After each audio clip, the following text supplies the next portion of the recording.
Hey y'all, Walker Doubleday here with Doubleday Guitars. Today we're here at Straight Frets with Danny Shoemaker. Gonna come see what he's up to today. Come on in. Hey Danny, how's it going, man? Walker, how you doing, What bud? are you up to today? Just hanging out, waiting for some more customers to show up. So maybe you could give us a little tour of the shop and show us what you're up to. Absolutely. We are here on South Congress Avenue. We usually have at least one or two other luthiers working for us during the week. I have 3 guys that overlap Mondays, Wednesdays, and Fridays. And we crank out about 1,300 or so guitar repairs a year here. That's a lot. We also do little guitar setup classes in this little space. We can, believe it or not, we can hold 5 people if we clear out the back bench area where my admin guy comes in on Tuesdays and Fridays. The shop in Houston is actually about 2.5 times this size. You have a separate location. Yes, another location with another Plek machine altogether. That shop is much better in terms of its usage of space. We have a full classroom of 6 that just stays empty and ready for our monthly classes there. Usually the 3rd Sunday of every month is what we do.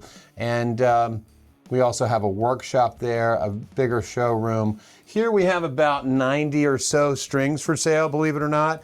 And Houston, we have about 160. That's a lot. Yeah, we have a lot of strings there for sale, and a lot of accessories and whatnot that used to be at Guitar Resurrection. That place went out of business a few years ago, and I was able to capitalize on a lot of the stuff that goes on the wall, the glass cases, et cetera, et cetera. So, but this space works out pretty well for us for cranking out a lot of acoustic and electric repairs. We do What kind of repairs do you do? neck resets, headstock repairs, brace and bridge construction, all kinds of binding repairs, of course, on Martins. Yep. and See a lot of those. And then we do a lot of refrets. We do about 6 to 10 a month at this point. So we're usually doing 2 to 4 a week on average. So it's great to have the right guys. I think any company that cranks out that many instruments has to have the right team. Absolutely. Yeah, and it's the teamwork makes the dream work kind of thing. And I do have the dream team right now. It's taken me 15 years of hiring and firing and whatnot of employees to get it down to this extremely talented group that I have. So it's awesome. Gotta make So it happen. well, let's go on back and I'll show you the Plek machine and Awesome. what happens here. This is our 2B worked on pile Wow, right you've here. got a lot. Yes, this is about 30 instruments or so. Ooh, look at Well, this. Look at this Walker Doubleday that's on our wall for sale, probably for only a few days now. But boy, this thing is so nice, man. We love it. So, Let's get a Plek scan. yes, let's do it. So we'll talk about the beauty of the Plek and why it's so great to have this done to most guitars that need it. So what does the Plek machine do? The Plek machine scans the pathway of each string and creates line graphs for us that are accurate to 2/10,000ths of an inch. And then it allows us to continue to adjust the truss rod to match as close as possible the perfect pathway for each string. And then we direct the machine to barely shave off any of the fretwork to give it that absolute precision. So it's like doing the final stages of a fret job, but the beauty is it's only taking off the least amount where it's needed.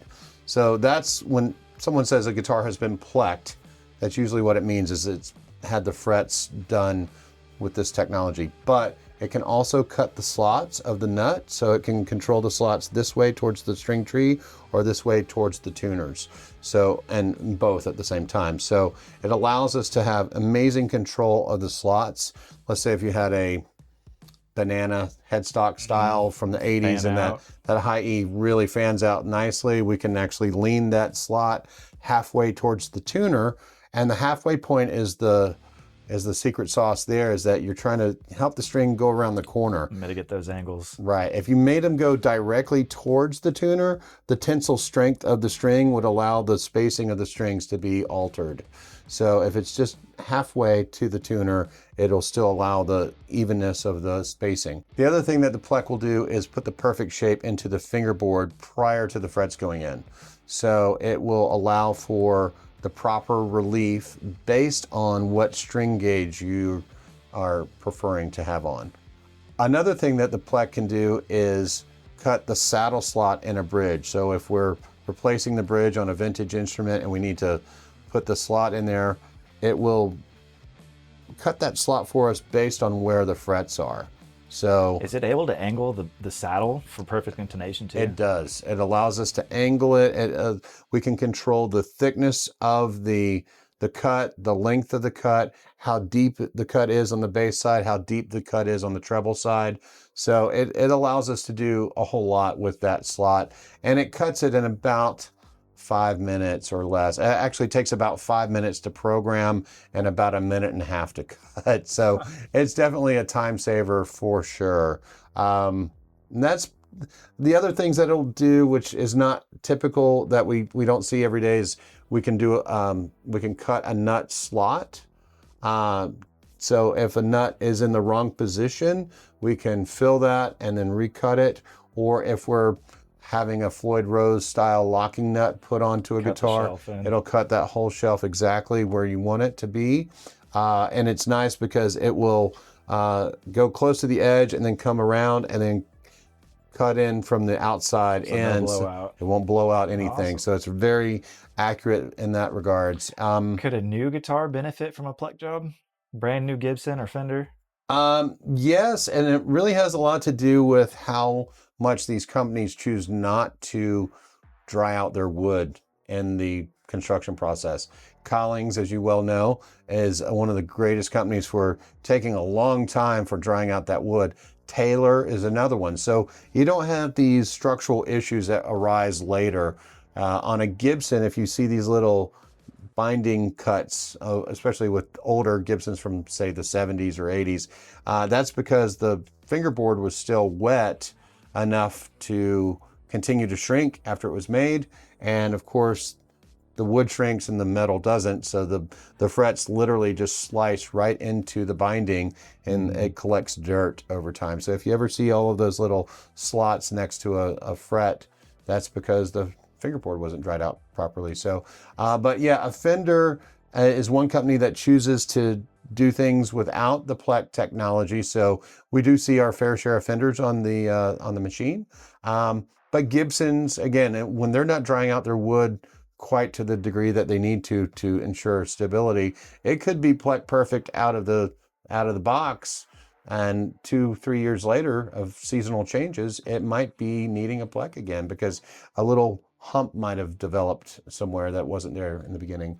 But most guitars are made quickly. Unfortunately, when you get into high level production, it's all about the number, and the things that usually go away quickly are the quality of the hardware and the quality of the fretwork. Mm-hmm. So that's important. Those are both of those things are very important. So yes, if they weren't in such a hurry to get a certain amount of guitars made every week, it would be a different story. So let's get a scan going on the guitar, see what this thing does. So now it's scanning the scale length of the instrument.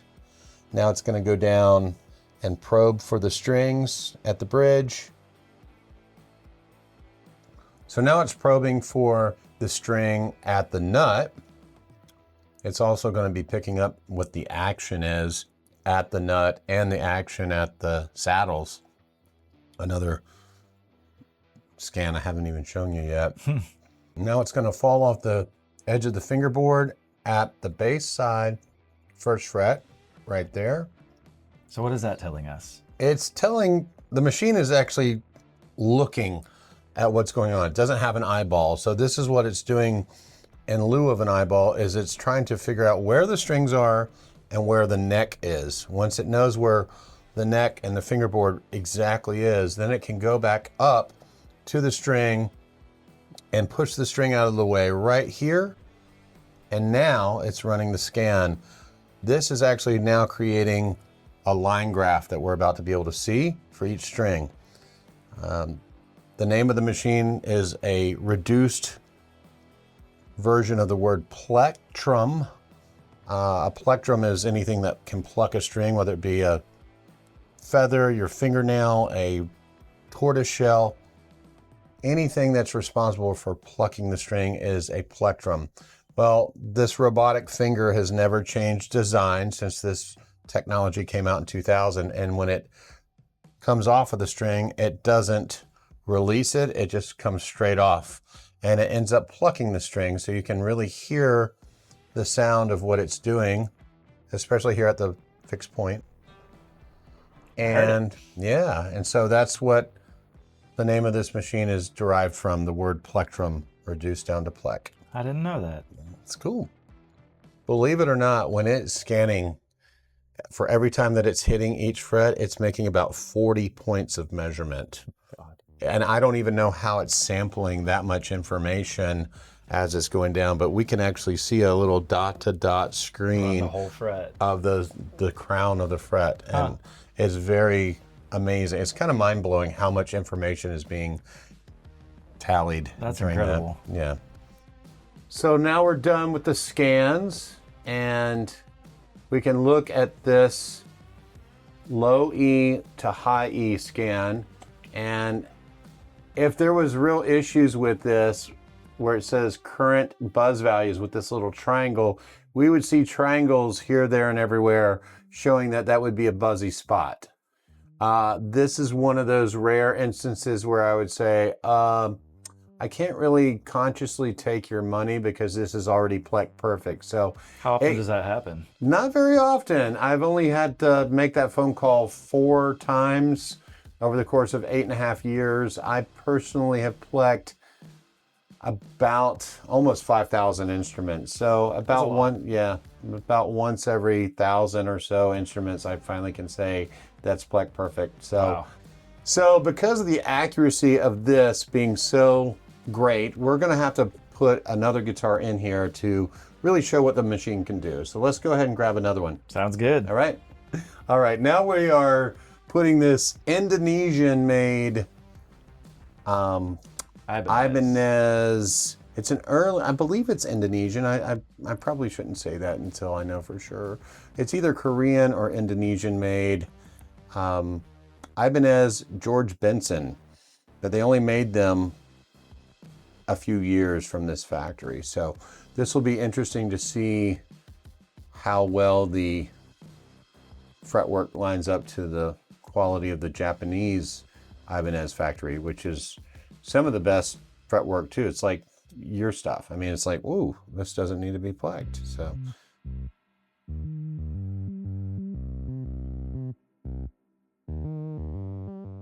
Okay, so here's the scan of this overseas Ibanez George Benson. If you'll notice here, this green line is what plec is saying is perfect. Notice that the green line has this much relief here on the low E. And when we go over to the high E, it straightens out a little bit. Why is that? Because the bass strings need more room to swing. So that's what it's going to be targeting when we cut. We're going to move this green line around in a few minutes. But basically this orange line is what the tops of the frets are doing. And all of this matter down here is the fingerboard. And so you can see the board has this much imperfection in the shape, and the frets are just following what the board does. So what we're going to do is we're going to tighten the truss rod and rescan it. What's going to happen is this is going to come up while this is going to come down, because the 12th fret, if you can think about my watch being where the 12th fret is, we're going to not take it to this point.